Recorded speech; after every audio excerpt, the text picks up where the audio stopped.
नमस्कार, मैं अशोक कुमार पांडे और स्वागत है आपका टीसीएच पर। सुप्रीम कोर्ट में सरकार को एक बार और झटका लगा है। यह मामला बहुत मजेदार है। यह वही मामला है जिसमें धनखड़ साहब आगे आकर बोल रहे थे कि सुप्रीम कोर्ट यह तय नहीं कर सकता कि राज्यपाल क्या करेंगे, यह नहीं तय कर सकता कि राष्ट्रपति क्या करेंगे, राष्ट्रपति को सुप्रीम कोर्ट कोई गाइडलाइन नहीं दे सकता। यह सारा कुछ धनखड़ साहब शोर मचा रहे थे। हालांकि धनखड़ साहब उसके बाद ऐसे गायब हुए जैसे गधे के सिर से सींग। उनका एक ट्विटर अकाउंट था। यहां पर स्क्रीन पर आप देख रहे हैं कि बाईं तरफ प्रधानमंत्री महोदय जब उनको बधाई दे रहे थे तो वही वाला ट्विटर अकाउंट टैग किया था, और बगल में आप देख रहे हैं कि वो ट्विटर अकाउंट बिक गया है। कोई नया आदमी आ गया है और वो कह रहा है कि ये पहले धनखड़ साहब का ट्विटर अकाउंट था, लेकिन अब मैं इसको ओन करता हूं, यानी मैं इसका मालिक हूं। यानी धनखड़ साहब ने अपना ट्विटर अकाउंट तक बेच दिया। कहां गए धनखड़ साहब किसी को नहीं पता है। खैर, धनखड़ साहब हमारा मुद्दा नहीं है। जो किया उन्होंने वो भुगत रहे हैं। असल मामला यह है कि राज्यपाल जो राज्यों में थे, आप जानते हैं राज्यपाल कौन भेजता है। राज्यपाल भेजा जाता है केंद्र सरकार की तरफ से। और जब से मोदी जी की सरकार आई है 2014 से, ऐसे ऐसे लोगों को राज्यपाल बनाया गया है जिनका काम विपक्ष के राज्यों में, जहां विपक्ष की सरकार है, सिर्फ और सिर्फ रोड़े अटकाना है। इसके अलावा कुछ नहीं। आपको धनखड़ साहब की बात चली थी, याद दिला दूं कि जब पश्चिम बंगाल के राज्यपाल हुआ करते थे तो इतनी परेशान हो गई थी ममता बनर्जी कि ट्विटर तक पर उनको ब्लॉक कर दिया था। इस तरह के राज्यपाल हैं ये लोग। क्या करते हैं, बिल पास हो गया सदन के अंदर, महीनों उसको लटका के रखेंगे, फिर राष्ट्रपति के पास भेज देंगे। किसी भी तरह से बिल पास नहीं होने देते, खासतौर पे ऐसे बिल जो केंद्र सरकार नहीं चाहती है कि पास हो। तो राज्यपाल केंद्र सरकार के एजेंट के रूप में काम कर रहे हैं। सुप्रीम कोर्ट ने बहुत साफ साफ गाइडलाइन दी थी कि एक निश्चित समय सीमा होगी, उसके अंदर राज्यपाल को इस पर सिग्नेचर करना होगा, 6-6 महीने, साल भर लटका कर, और उसके बाद राष्ट्रपति के पास भेजकर बिलों का सत्यानाश नहीं कर सकते। सरकार ने उस पर जवाब दिया था और जवाब में यह कहा था कि राज्यपाल जो है वो पोस्टमैन नहीं हो सकते, बिलों को देखेंगे, जितना मन करेगा उतना टाइम लेंगे, नहीं पसंद आएगा तो राष्ट्रपति को भेज देंगे। इस पर सुप्रीम कोर्ट ने बुधवार को, और सुप्रीम कोर्ट की भी जो पीठ बैठी हुई थी, गवई साहब उसकी अध्यक्षता कर रहे थे, जो चीफ जस्टिस हैं, उन्होंने बहुत साफ साफ कहा कि निर्वाचित सरकारें, चुनी हुई सरकारें राज्यपाल के मर्जी पर नहीं चल सकती। दरअसल भारतीय जनता पार्टी का बहुत क्लियर खेल है। जहां अपनी सरकार है वहां तो चारों टायर आराम से करप्शन में लगे हुए हैं, चारों टायर आराम से खेल रच रहे हैं। आपने आसाम का केस देखा होगा, जहां 3000 बीघा जमीन एक सीमेंट फैक्ट्री को दी जा रही थी, जिस पर जज साहब ने कहा कि ऐसा कैसे हो सकता है कि एक सीमेंट फैक्ट्री, यानी कि महाबल सीमेंट फैक्ट्री को 3000 बीघा जमीन, एक पूरे जिले की आधी जमीन जो है एक ही सीमेंट फैक्ट्री को दे दिया जाए। वो वीडियो वायरल हुआ था, वो आप लोगों ने देखा होगा। उसके पहले आसाम में अडानी साहब को 9000 बीघा जमीन दी गई है, जिसको लेकर विवाद चल रहा है, जिसको लेकर जांच चल रही है। तो खुली लूट तो ये हो ही रही है अपने राज्यों में। दूसरे राज्यों में किसी भी तरह से दो चीजें ये चाहते हैं, या तो सरकार हमारी मनमर्जी से चले, और या सरकार को गिराकर हम अपनी सरकार बना ले। इनका जो असली खेल था वो तो था विधायकों को खरीदने का, कि विधायक खरीद लीजिए और सरकार गिरा दीजिए। मध्य प्रदेश में कांग्रेस की जो सरकार थी कमलनाथ वाली, उस सरकार को ऐसे ही गिराया गया। गोवा में उसके पहले खेल हो चुका है, और भी बहुत जगहों पर खेल हो चुका है। लेकिन अब शायद नरेंद्र मोदी की भारतीय जनता पार्टी की सरकार, एनडीए की सरकार, अपनी लोकप्रियता के मामले में सबसे गड्ढे में पहुंच चुकी है। इसकी लोकप्रियता लगातार खत्म होती जा रही है। अभी कल मैं नासिक में था, वहां बहुत सारे लोगों से बात हो रही थी, और भी जहां लोगों से बात करो, वोट चोरी का मुद्दा इनके सर पर सवार हो गया है।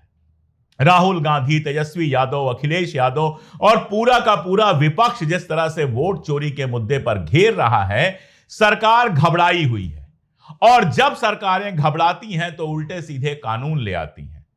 ये जो कानून कल लेके आए हैं, जिसमें नियम इन्होंने बनाया कि कोई चीफ मिनिस्टर जोड़ने के लिए प्राइम मिनिस्टर भी जोड़ दिया। प्राइम मिनिस्टर को कौन गिरफ्तार करेगा, जरा आप बताइए। जिस सीएजी की रिपोर्ट पर तमाशा मच जाता था, अब तो सीएजी की रिपोर्ट पर बात भी नहीं होती। तो बनाया गया है कि कोई भी मुख्यमंत्री या कोई भी मंत्री अगर उसके ऊपर कोई केस हो जाता है और 30 दिन वो जेल में रहता है तो उससे कुर्सी छीन ली जाएगी। मैं आपको पूरा खेल समझा देता हूं कि इसका मतलब क्या हुआ। मान लीजिए कि अचानक नीतीश चाचा को लगे कि चलो एक बार और पलटी मार लेते हैं और यह खबर पहुंच जाए अमित शाह जी के पास, तो क्या होगा? अमित शाह जी पीएमएलए का एक केस करवा देंगे, ईडी से या किसी से भी एक केस करवा देंगे नीतीश कुमार के ऊपर। उसके बाद 30 दिन तक नीतीश कुमार को जेल में रखा जाएगा। नीतीश कुमार को मुख्यमंत्री पद से इस्तीफा देना पड़ेगा और वो इस्तीफा देने के बाद अपने मनपसंद आदमी को या तो कुर्सी पर बिठा दिया जाएगा या इस 30 दिन में जब नीतीश कुमार जेल में पड़े होंगे उनकी पूरी पार्टी को खरीद दिया जाएगा और वहां पर भारतीय जनता पार्टी की सरकार बन जाएगी। यह खेल मैंने आपको एग्जाम्पल देकर समझाया कि यह खेल क्यों लाया गया। अब बड़ा शोर मच रहा है, भ्रष्टाचार भ्रष्टाचार भ्रष्टाचार। भाई साहब, नरेंद्र मोदी और अमित शाह जब नैतिकता और भ्रष्टाचार की बात करते हैं तो सिर्फ और सिर्फ हंसा जा सकता है। मैं आपको दो खबरें स्क्रीन पर दिखा रहा हूं। ये दो खबरें अगल बगल हैं और सिर्फ 1 साल का फर्क है। एक खबर सितंबर की है, 2 सितंबर 2014, और दूसरी खबर है 24 अगस्त 2015, यानी तकरीबन 1 साल का फर्क है दोनों खबरों में। पहली खबर यह बताती है कि शारदा स्कैम में हिमंता बिस्वा शर्मा के खिलाफ केस दर्ज हुआ है। यानी 2 सितंबर 2014 की खबर बताती है कि हिमंता बिस्वा शर्मा के खिलाफ केस दर्ज हुआ है। ईडी ने केस दर्ज किया है शारदा घोटाले में। और उसके ठीक 1 साल बाद की खबर बताती है कि हिमंता बिस्वा शर्मा अमित शाह जी को शुक्रिया कह रहे हैं, भारतीय जनता पार्टी में शामिल हो गए हैं और शुक्रिया कह रहे हैं। एक वीडियो अक्सर वायरल होता रहता है। हेमंत शर्मा जी करप्ट थे या नहीं थे? चलो भैया, अमित भाई जवाब दीजिए। जी मैं जवाब देना नहीं चाहता इसका। इस तरह से क्वेश्चन नहीं करते भैया। तो जो अमित शाह, जो भारतीय जनता पार्टी हिमंता बिस्वा शर्मा को करप्ट बता रही थी, उसके ऊपर केस कर रही थी, उसी भारतीय जनता पार्टी के जो सबसे बड़े नेता हैं अमित शाह, नरेंद्र मोदी तो खैर हैं ही, उनसे जब पूछा गया कि अब आपकी पार्टी में आ गए हिमंता बिस्वा शर्मा, अब आप उनको करप्ट मानते हैं कि नहीं मानते हैं, तो अमित शाह जवाब देने की जगह कहते हैं इस तरह के सवाल नहीं पूछे जाते। भ्रष्टाचार और नैतिकता की बात अमित शाह कर रहे हैं, नरेंद्र मोदी कर रहे हैं, निर्मला सीतारमण बाकायदा ट्वीट करती हैं, ये लोग देश को नैतिकता सिखा रहे हैं। सारा गोदी मीडिया यह सिद्ध कर रहा है कि भ्रष्टाचार से लड़ने के लिए यह कानून आया है।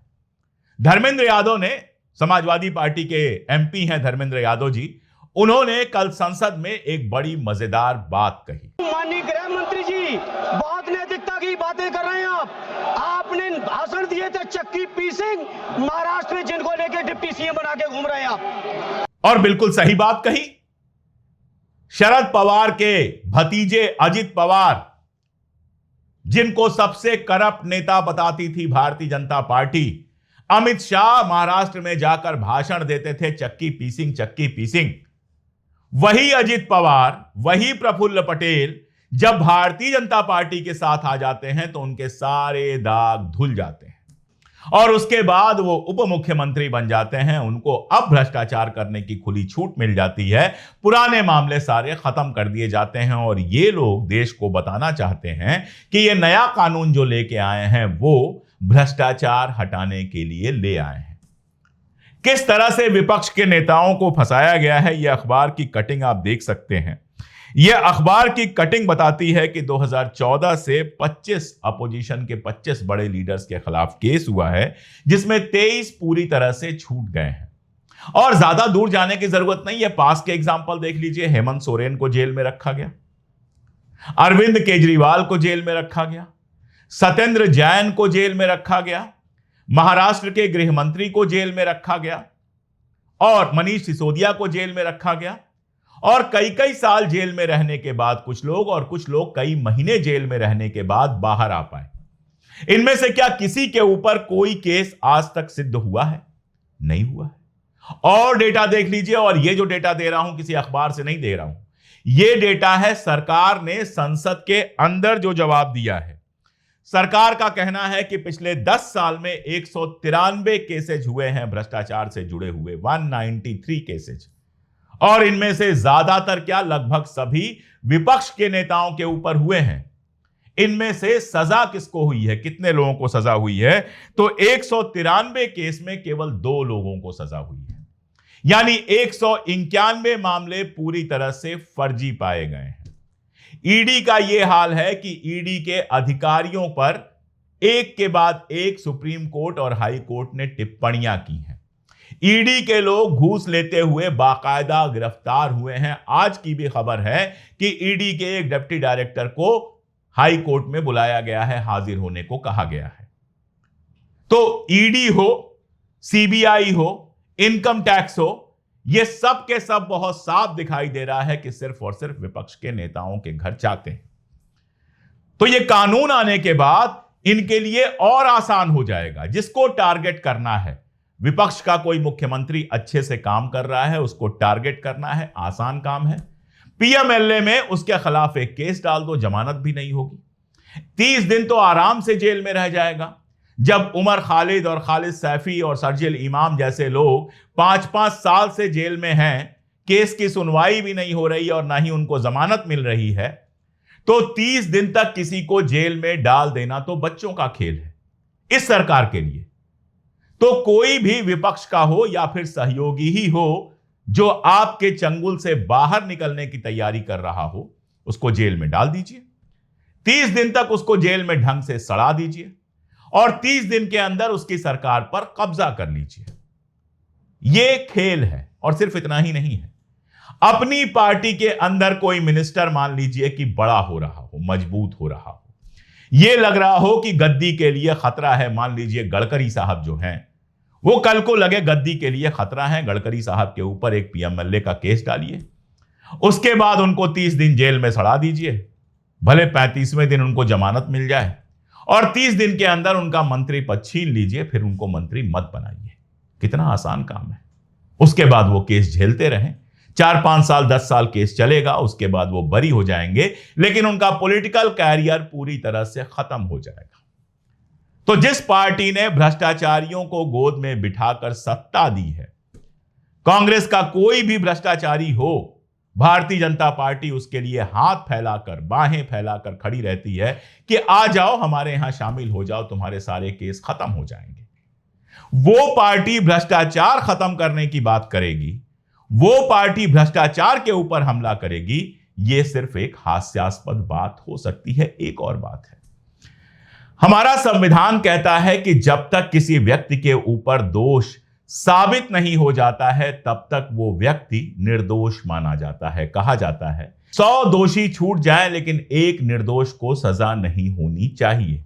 यहां सिर्फ आपने केस किया है, हो सकता है 30 दिन के अंदर उसकी जमानत याचिका पर सुनवाई तक न हो। ऐसे केसेस हमने बहुत देखे हैं कि साल साल भर तक जमानत याचिका पर ढंग से सुनवाई नहीं होती है, लेकिन सिर्फ इसलिए कि आपने उसके ऊपर केस कर दिया है, आप उसको गद्दी से हटा सकते हो, उसका कैरियर तबाह कर सकते हो। यह सीधी सीधी तानाशाही है। और आप एक चीज याद रखिएगा, अभी यह पास भी नहीं होने जा रहा क्योंकि 2/3 बहुमत चाहिए और मुझे नहीं लगता है कि नीतीश कुमार या फिर चंद्रबाबू नायडू अपने गले पर यह तलवार लटकाना चाहेंगे। तो यह जेपीसी में जाएगी, बहस होगा, ये होगा, वो होगा, पता नहीं पास होगा कि नहीं होगा। लगभग यह मान के चलिए कि यह कानून फिलहाल इस समय यह सरकार पास नहीं करा सकती है। फिर कानून क्यों आया? क्योंकि वोट चोरी का मुद्दा इनको लगातार परेशान कर रहा था। राहुल गांधी बिल्कुल छोड़ने को तैयार नहीं है। इस देश की जनता वोट चोरी को मुद्दा मानती है। बिहार में जिस तरह से राहुल और तेजस्वी की रैलियों में भीड़ आ रही है, यात्रा में भीड़ आ रही है, जिस तरह से मुख्य चुनाव आयुक्त की जो प्रेस कॉन्फ्रेंस थी, उसमें पत्रकारों ने सीधे सवाल पूछे हैं। ऐसे पत्रकार भी जो गोदी मीडिया के संस्थान से जुड़े हुए हैं, वो भी बिल्कुल सीधा और तीखा सवाल पूछ रहे थे। यह सरकार भड़बड़ाई हुई है, यह सरकार घबराई हुई है और किसी भी तरह से इस मुद्दे से ध्यान हटाना चाहती है। और इसीलिए आनन फानन में एक कानून लाया गया जिसके बारे में मालूम था कि वो पास भी नहीं हो पाएगा और बहस का मुद्दा बदलने की कोशिश की गई। टीवी चैनलों को कहा गया, भैया इस पर बहस कराओ, यह साबित करने की कोशिश करो कि सरकार तो भ्रष्टाचार खत्म करने की बात कर रही है, विपक्ष साथ नहीं दे रहा है। टीवी चैनलों ने तो क्या करना है, साहब ने कहा और सर झुका के यस सर कहना है, इसके अलावा तो कुछ कर नहीं सकते।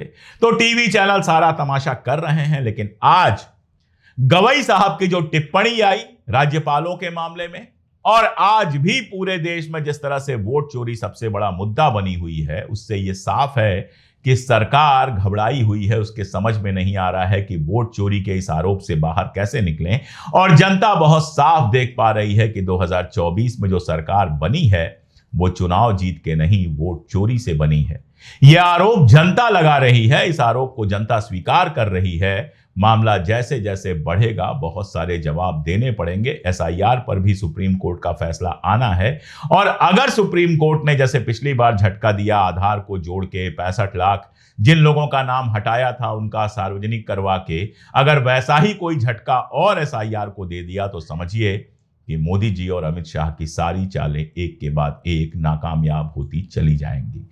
बार बार कह रहा हूं, वोट चोरी बड़ा मुद्दा है, उस पर टिके रहिए। बाकी सब सिर्फ बहलाने के लिए। आज के लिए इतना ही, बहुत शुक्रिया।